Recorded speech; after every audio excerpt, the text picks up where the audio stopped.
भगवान राम के मंदिर में भगवान राम का ही पैसा चोरी हो गया। सोचिए, सीसीटीवी लगे थे, ऑडिट टीम बैठी थी, स्टेट बैंक ऑफ इंडिया का ऑफिसर मौजूद थे, फिर भी लाखों का चढ़ावा हर दिन गायब होता रहा। सवाल एक ही है, इतनी सिक्योरिटी के बीच चोरी हुई कैसे और किसको पता था। नमस्ते दोस्तों, आज बात करते हैं अयोध्या राम मंदिर से जुड़े सबसे बड़ी विवाद की, चंदा चोरी केस।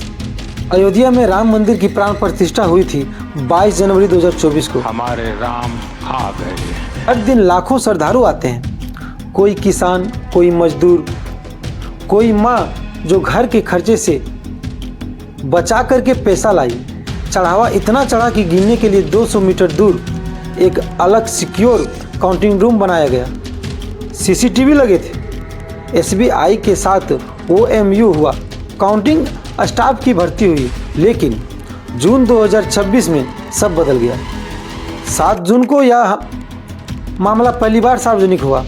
आरोप था काउंटिंग रूम के अंदर चढ़ावे का चोरी हो रहा है। सोचिए, वो बूढ़ा किसान जो फसल बेचकर एक हिस्सा भगवान को चढ़ाने आया। सोचिए, वो माँ जो नोट जोड़ जोड़ कर लाई।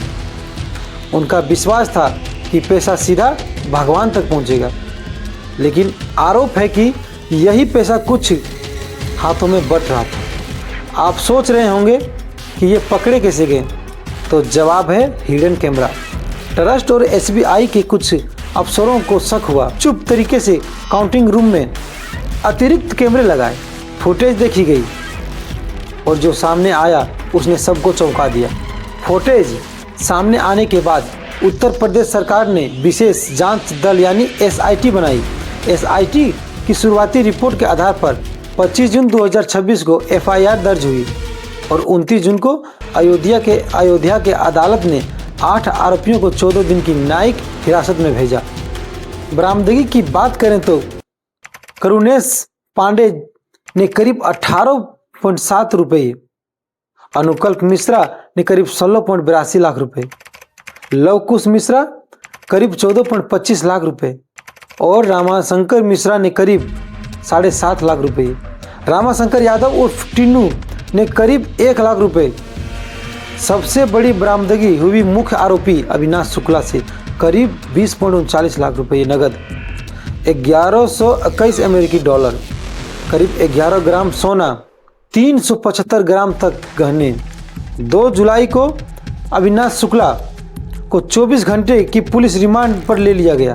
पूछताछ के बाद सामने आया कि चोरी के पैसे से उसने कार खरीदी, गांव में घर बनवाया, भाई को भी बड़ी रकम दी।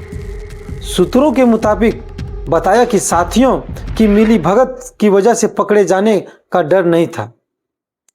ध्यान रहे, ये पूछताछ में सामने आए बयान है, अदालत में अभी दोषी साबित नहीं हुए।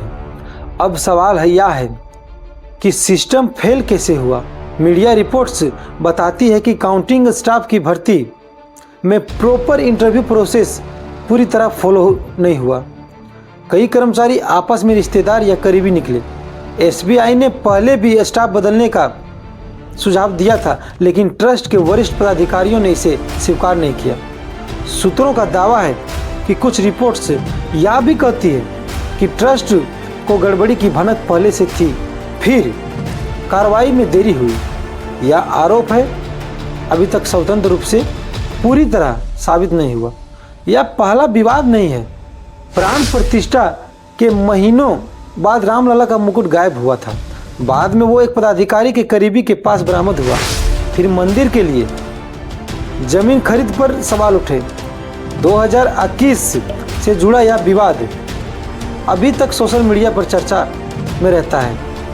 इसके बाद फर्जी दर्शन पास और वीआईपी दर्शन के नाम पर वसूली का मामला भी सामने आया, जिसमें कुछ स्थानीय पुलिसकर्मियों की भूमिका भी उजागर हुई थी। यानी 2 साल यह चौथा बड़ा विवाद है और हर बार सवाल वही रहा, सिस्टम में जवाबदेही कहाँ है। चढ़ावा चोरी सामने आने के बाद ट्रस्ट के महासचिव चंपत राय और ट्रस्टी डॉक्टर अनिल मिश्रा ने अपने पदों से इस्तीफा दे दिया। 6 जुलाई को ट्रस्ट की एक अहम बैठक हुई जिसमें इस्तीफों और सुधार व्यवस्था पर चर्चा हुई। चंपत राय ने इस्तीफे के बाद अपना पहला बयान जारी किया। उन्होंने खुद पर लगे आरोपों को निराधार बताया और कहा कि सच सामने आएगा। इससे पहले उन्होंने यह भी कहा था कि आंतरिक ऑडिट में कोई बहुत बड़ी गड़बड़ी सामने नहीं आई। सुप्रीम कोर्ट ने इस मामले से जुड़ी याचिका पर तुरंत सुनवाई से इनकार कर दिया, जिसमें दान प्रबंधन कोर्ट निगरानी जांच की मांग की गई थी। जांच अब भी जारी है। यहाँ मैं साफ कर दूं, मैं किसी पार्टी का पक्ष नहीं ले रहा। दोनों तरफ के आरोपों और जवाब आपके सामने रखूंगा। समाजवादी पार्टी के प्रमुख अखिलेश ने इस मुद्दे को सबसे पहले सार्वजनिक रूप से उठाया। कांग्रेस के उत्तर प्रदेश अध्यक्ष अजय राय ने भाजपा की देन बताते हुए चंपत राय, नृपेंद्र मिश्र और अनिल मिश्र जैसे नामों की जवाबदेही मांगी। छत्तीसगढ़ में भी कांग्रेस ने विरोध प्रदर्शन किए और सवाल भी उठाया कि जो पार्टी खुद को चौकीदार कहती है, उसके करीबी ट्रस्ट में चोरी कैसे हुई। यहीं दूसरी तरफ आरएसएस की ओर से इस पर आधिकारिक बयान आया, जिसमें चोरी को लेकर चिंता जताई गई। भाजपा या ट्रस्ट प्रबंधन की ओर से यह कहा गया कि जांच जारी है और दोषियों पर कार्रवाई हो रही है। इस्तीफे और गिरफ्तारियां इसी का हिस्सा है। आप सोच रहे होंगे तो गलती किसकी है? यह फैसला अभी अदालत और जांच एजेंसियों पर है। जो भी आरोप हैं वो आरोप ही है, अभी साबित नहीं हुए। लेकिन एक सवाल जरूर बनता है कि ट्रस्ट जो खुद को स्वायत्ता संस्था बताता है, क्या उसकी नियुक्तियों और निगरानी व्यवस्था पर कोई बाहरी जवाबदेही होनी चाहिए? यह सवाल किसी एक पार्टी का नहीं है, हर उस श्रद्धालु का है जिसने चढ़ावा दिया। तो सवाल वही है जो शुरुआत में पूछा था, इतनी सिक्योरिटी के बीच चोरी हुई कैसे? तो जवाब है भर्ती में जुगाड़, निगरानी में ढिलाई और शायद जानबूझकर की गई अनदेखी। लेकिन पूरी तस्वीर अभी सामने नहीं आई है। जांच जारी है और अगला बड़ा सवाल यह है, क्या इस बार जवाबदेही सिर्फ छोटे कर्मचारियों तक सीमित रहेगी या ऊपर पहुंचेगी? यह देखना अभी बाकी है।